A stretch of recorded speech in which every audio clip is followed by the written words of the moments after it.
A cowboy helped a hungry native. At that moment, 200 warriors lined up beside him against the bandits. Jake McCready had been riding the borderlands between Texas and the Oklahoma Territory for 3 days when he saw the man collapse beside the dried creek bed. The sun was merciless, beating down on the cracked earth like a hammer on an anvil, and Jake's own water was running low. But something about the way the figure fell, not sudden, but slow, like a man who'd been fighting death for miles, made Jake turn his horse toward the motionless form. The man was Kiowa. That much was clear from his clothing and the way he wore his hair. He appeared to be in his 30s, lean and strong despite his current condition, wearing traditional buckskin leggings and a cotton shirt that had seen better days. His face was gaunt from hunger, lips cracked white from thirst, but his eyes held intelligence and dignity even in extremity. Jake dismounted and knelt beside him, offering his canteen. The man drank gratefully but sparingly, the discipline of someone who understood survival in harsh country. When he finished, he looked at Jake with dark eyes that seemed to be measuring something beyond the cowboy's appearance. "You speak English?" Jake asked. The man nodded. "Some. I am Strong Bear, Kiowa people." Jake pulled jerky and hardtack from his saddlebags. "Jake McCready, you look like you haven't eaten in days." Strong Bear accepted the food with quiet dignity. 3 days, maybe 4. Hard to remember. "What happened? Where's your people?" "Scattered, running." Strong Bear's voice carried pain beyond physical hunger. "Bad men come to our camp. Kill, burn, steal horses. We escape different ways. I get lost. No food, no water." Jake's jaw tightened. Bandits raiding Indian camps wasn't uncommon in this territory, but it still turned his stomach. How many bad men? Maybe 20, 30, led by a man with yellow hair and gold tooth. Very bad man. Jake knew exactly who Strong Bear was describing. Bull Morrison, a murderous outlaw who'd been terrorizing both settlers and Indians across 3 territories. The law couldn't touch him because he moved too fast and had too many hideouts in the Badlands. "I know him," Jake said grimly.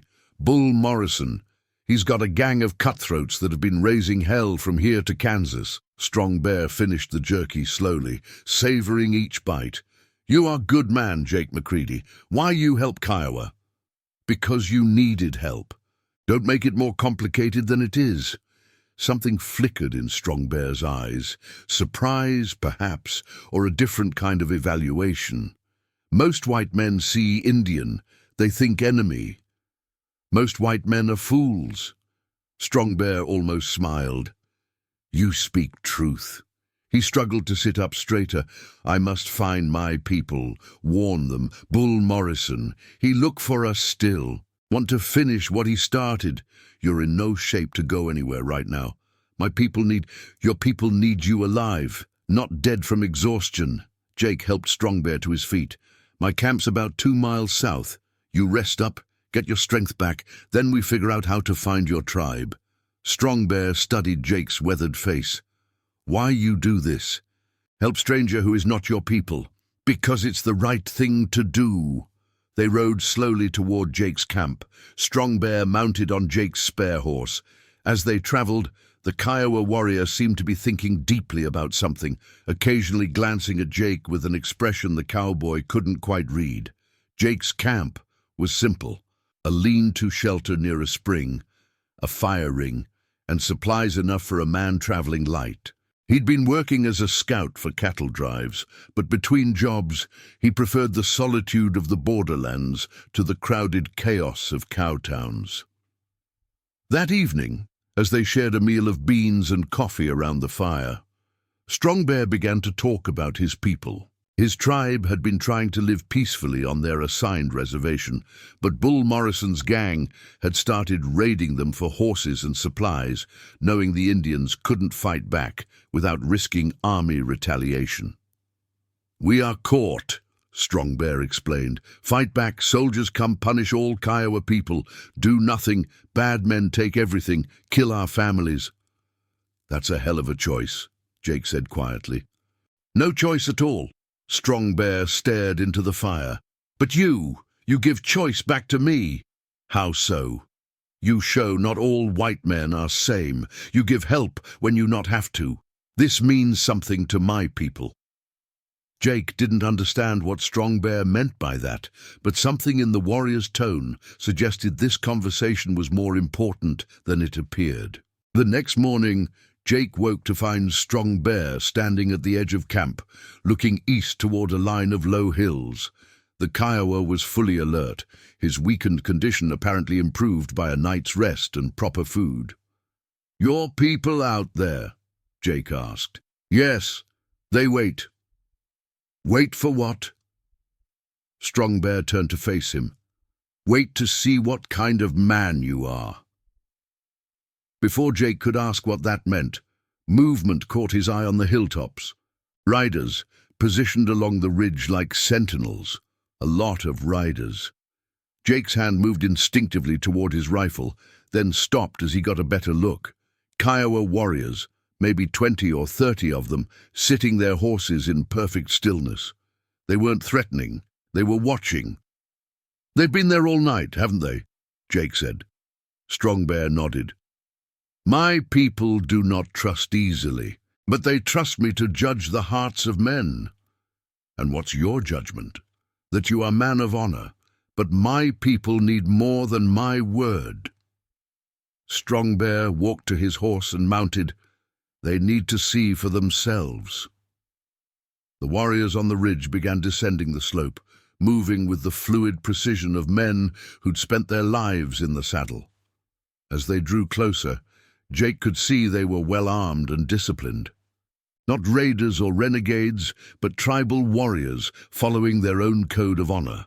They formed a semicircle around Jake's camp, close enough to talk, but far enough to avoid seeming aggressive. An older warrior, clearly their leader, rode forward and spoke to Strong Bear in Kiowa. The conversation was brief but intense. Strong Bear turned back to Jake. This is Chief Grey Wolf, my father. He says to thank you for saving his son's life. Jake touched the brim of his hat respectfully, just did what needed doing. The chief spoke again, longer this time. Strong Bear translated, My father says you could have left me to die, or taken me to army for reward. Many white men would do this, but you give food, water, shelter. You treat Kiowa warrior as brother. Seemed like the decent thing to do. Strong Bear smiled. You say same thing again. Always decent thing, right thing. This why my father want to offer something to you. I don't need payment for helping a man in trouble. Not payment. Alliance. Jake's eyebrows rose. Alliance? Chief Grey Wolf spoke again, his voice carrying the weight of formal ceremony. Strong Bear translated carefully. My father says Bull Morrison and his men killed 6 of our people 3 days ago, burned our winter supplies, stole our horses. Now they plan to attack white settlers, town, and blame Kiowa people for raid. Jake's blood ran cold. Which town? Cedar Creek, 2 days, ride west. Morrison want army to come punish all Indians in territory, drive us from our land so his gang can hide in our sacred places. Cedar Creek was a small farming community, maybe 300 people, including women and children. They'd be defenseless against Bull Morrison's gang. Like my father says we know where Morrison camps, Strong Bear continued. We know his plans. But if Kiowa warriors attack white bandits, army think we are raiders too. We get blamed for Morrison's crimes. Jake began to understand. But if a white man led the attack, if white cowboy and Kiowa warriors fight together against common enemy, maybe both our peoples see that not all men are enemies. Chief Grey Wolf spoke again, his tone urgent. Morrison plans to attack Cedar Creek tomorrow night. Strong Bear translated. Take what he want, kill witnesses, leave Kiowa arrows and war paint to confuse soldiers. By time truth comes out, Morrison be long gone and my people be hunted like animals. Jake felt the weight of the moment settling on his shoulders. He was just one cowboy with a strong sense of right and wrong. But these warriors were offering him the chance to prevent a massacre and stop one of the most vicious outlaws on the frontier. How many men does Morrison have? Maybe 25, 30, bad men with good guns. And you, Strong Bear gestured to the warriors surrounding them. 30 here, more can come if needed. Chief Grey Wolf spoke directly to Jake, his voice carrying the gravity of a formal challenge. Strong Bear translated. My father says, will you ride with Kiowa warriors against Bull Morrison? Will you help us stop Bad Man before he brings war to innocent people? Jake looked around the circle of mounted warriors. These men had every reason to distrust white settlers, but they were willing to risk their lives to save a farming community they'd never seen, all because he'd shared food and water with a hungry stranger. Tell your father I'd be honored to ride with the Kiowa nation against Bull Morrison. Strong Bear's translation brought nods of approval from the warriors. Chief Grey Wolf rode forward and extended his hand. Jake shook it, feeling the calluses of a man who'd spent his life fighting for his people's survival. The alliance was formed. Within an hour, the camp was bustling with activity. More warriors arrived throughout the morning, until Jake counted nearly 200 mounted Kiowa fighters. They came prepared for war: rifles, bows, lances, war paint, and the grim determination of men defending their families and their honor. Strong Bear had transformed from the dying man Jake had found yesterday into a war leader, paint streaking his face, eagle feathers in his hair. But he stayed close to Jake, serving as translator and liaison between the cowboy and the war party. You realize, Jake told him, that after this, every lawman and army officer in 3 territories is going to want to know why a white cowboy was riding with 200 Kiowa warriors. And what will you tell them? The truth, that I was helping good men fight bad men, same as I do anywhere else. Strong Bear grinned. This why my father chose you. You make hard things sound simple. Sometimes they are simple. Morrison's a murdering snake, and those farmers don't deserve to die for his crimes. Everything else is just details. By afternoon, they were riding hard toward Bull Morrison's camp, hidden in a box canyon 20 miles from Cedar Creek. The plan was straightforward: hit the gang before they could attack the town, capture Morrison alive if possible, and scatter his followers to the 4 winds. The Kiowa warriors rode like men born in the saddle, covering ground with a speed and stealth that impressed even Jake's experienced eye. They moved in perfect coordination, using hand signals and terrain to stay hidden from any potential scouts. As they approached Morrison's canyon, Chief Grey Wolf called a halt. Scouts were sent ahead to confirm the gang's position and numbers. Jake found himself at the center of a war council, the only white face among 200 Kiowa warriors planning an attack. Strong Bear leaned over to translate as his father spoke. Grey Wolf says Morrison has 28 men in canyon. Good defensive position, but only one way out. If we block the mouth of canyon, they are trapped. What about sentries? 2 men on the rim. Our best climbers are already moving to deal with them. Jake nodded. Your father's fought this kind of battle before. Many times, but never with white ally. He says this makes him proud. The attack came at sunset, when the long shadows in the canyon would confuse Morrison's men and hide the Kiowa advance. Jake rode with the main force as they swept into the narrow gorge, while other warriors sealed off escape routes and eliminated sentries. The fight was brief but decisive. Morrison's gang, caught completely by surprise, found themselves facing an overwhelming force of disciplined warriors led by men who knew every rock and gully in the territory. Some tried to fight, others tried to run. None escaped. Bull Morrison himself, the yellow-haired outlaw with the gold tooth, was pulled from his tent before he could reach his weapons. He looked up at the circle of painted warriors and the single cowboy riding among them with an expression of pure disbelief. "What the hell?" Morrison started. "Bull Morrison!" Jake said quietly. "You're under citizen's arrest for murder, rape, robbery, and general ugliness. You can't do this. I got rights. So did those Kiowa people you murdered. So do those farmers you were planning to kill tomorrow." Morrison's face went white. "How did you know about Cedar Creek? Let's just say your secret's out." Chief Grey Wolf spoke to Strong Bear, who translated for Jake. "My father says we take Morrison to Army Fort, let white man's law deal with white man's criminal. And the rest of his gang? Those who live, we turn loose with no weapons, no horses, no supplies. They walk home, or they die in desert." "Their choice."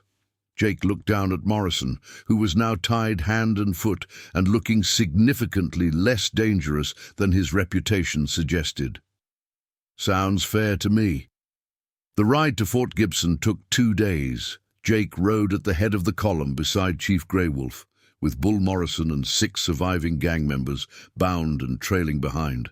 The other Kiowa warriors spread out across the landscape like an honor guard, making it clear this wasn't a raid or an attack, but a formal delivery of criminals to justice. When they arrived at the fort, the reaction was everything Jake had expected, and more. Soldiers stared in amazement at the sight of 200 Kiowa warriors peacefully delivering wanted outlaws to the army. Captain Williams, the fort commander, came out to meet them with a mixture of confusion and professional wariness. "Mr. McCready," Williams said, recognizing Jake from previous encounters, "would you mind explaining why you're riding with what appears to be the entire Kiowa nation?" "Simple, Captain. We caught Bull Morrison and his gang planning to massacre the folks at Cedar Creek and blame it on the Kiowa. Figured you'd want to know about it." Williams looked at the bound outlaws, then at the warriors surrounding them. "And the Kiowa helped you capture them?" "More like I helped them. Morrison's been raiding their camps for months. They had every right to deal with him themselves, but they chose to bring him to white man's justice instead." "That's unusual." Strong Bear rode forward and spoke to Williams in careful English. "Captain, my people want peace. We prove this by bringing bad white man to you instead of taking revenge ourselves. We hope this show that Kiowa can be trusted ally, not enemy." Williams studied the faces around him, clearly trying to process a situation his training hadn't prepared him for. "I'll need a full report from both of you, and I'll need to send word to Washington about this unusual cooperation." "You do that," Jake said. But while you're writing reports, remember that these warriors could have wiped out Morrison's gang and disappeared into the Badlands. Instead, they chose to trust white man's law. That ought to count for something." The next few hours were spent in lengthy explanations, testimonies, and paperwork. Morrison and his surviving men were locked in the fort's jail, while officials tried to figure out how to handle a case involving cooperation between white and Indian forces. As the sun set, Jake found himself sitting around a campfire outside the fort with Strong Bear and Chief Grey Wolf. The rest of the Kiowa warriors had made camp nearby, waiting to see how the army would respond to their gesture of peace. "Think it'll work?" Jake asked. "This alliance of ours?" Strong Bear translated the question for his father, who responded with a long speech that Strong Bear condensed into English. "My father says change is like river cutting through rock. Takes long time, but water always wins eventually. Today, maybe we start new river. And if Washington decides they don't like Indians and cowboys working together, then we tried. Sometimes that is all men can do, try to do right thing and hope others see wisdom in it." Jake smiled. "There you go, making it sound simple again." "Maybe because it is simple. Good men fight bad men. Everything else is just talk." 3 weeks later, Jake received word that Bull Morrison had been convicted and sentenced to hang. His gang had been broken up, its members scattered or imprisoned. The planned attack on Cedar Creek had been prevented, and the townspeople had sent a formal letter of thanks to both Jake and the Kiowa warriors who'd saved their lives. More importantly, the army had begun discussing new policies for cooperation with peaceful Indian tribes in fighting common enemies like outlaws and renegades. Jake was back in his camp by the spring, preparing for another cattle drive, when Strong Bear rode up alone. The Kiowa warrior looked different, calmer, more hopeful than when Jake had first found him dying by the dried creek bed. "Thought you'd want to know," Strong Bear said. "My people been moved to better reservation land. Army say we prove we can be trusted neighbors. Also, Morrison's gang scattered. Territory much safer now." "Good to hear." Strong Bear dismounted and sat by Jake's fire. "My father send message. He say anytime you need help, Kiowa warriors will ride with Jake McCready. You are brother to our people now." Jake felt the weight of that honor. "Tell your father I'm grateful. And tell him the same goes in reverse. If your people ever need help from white allies, they know where to find me." "I will tell him." Strong Bear stood to leave, then paused. Jake McCready. "You ever wonder what would happen if you had not stopped to help hungry Indian?" Jake thought about it. "Morrison would have attacked Cedar Creek. A lot of innocent people would be dead. Your people would have been blamed for something they didn't do. The army would have come down hard on the Kiowa, and we'd have had a war instead of peace. All that changed because you shared food and water with stranger. Sometimes the smallest acts have the biggest consequences." Strong Bear smiled. "You still make hard things sound simple. Maybe they are simple. See a person in trouble, help them if you can. See injustice, fight it if you're able. Everything else is just details." Strong Bear mounted his horse and looked down at Jake. "You are wise man, Jake McCready, also stubborn man who make good ally." "Same to you, Strong Bear." The Kiowa warrior rode away toward the east, where his people were building a new life on land they could finally call home without fear. Jake watched him disappear into the distance, then returned to his preparations for the trail drive. He'd stopped to help a hungry stranger, and it had led to alliance, justice, and peace. Not a bad day's work for a simple cowboy who believed in doing the right thing. As he packed his gear, Jake couldn't help but wonder what other opportunities for justice might be waiting out there on the frontier.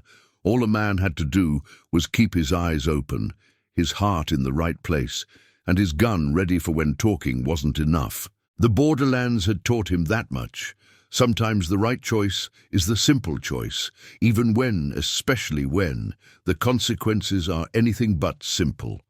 Somewhere to the east, 200 Kiowa warriors were telling their children the story of the white cowboy who shared his food with a stranger and became a brother to their people. And somewhere to the west, the farmers of Cedar Creek were sleeping safely in their beds because good men had chosen to fight bad men instead of looking the other way.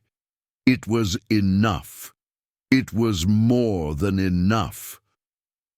If this tale of courage and unlikely alliance moved you, hit that like button and subscribe for more stories of honor from the American frontier. Your support helps us keep bringing these powerful tales to life.